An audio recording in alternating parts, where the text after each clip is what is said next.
Já, þetta eru þá niðurstöðurnar sem sagt, það er að þetta er RGB-díóðan, Red, Green, Blue, LED, ljósdíóða með 4 sem sagt pinnum og eru 3 díóður inn í þessu húsi hérna og 1 vír sameiginlegur, það kallar hann hérna. Svo mældum við spennuna hér yfir, við ferðum hérna vír hérna, hann fór sem hérna og hingað, og svo hérna og hingað, svo hérna og hingað, það er bara á milli, alltaf með plús á hérna.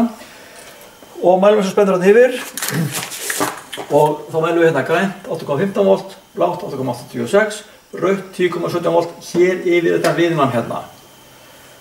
Og við vitum að viðnámið er 467 ohm, 467 ohm, við mældum það með ohmmælum á hann.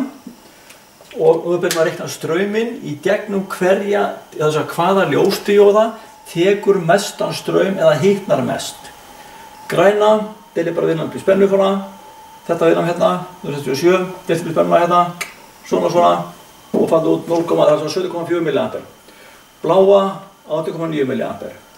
Rauða 20,7 mA. Rauða er mestum straum, 20,77 mA.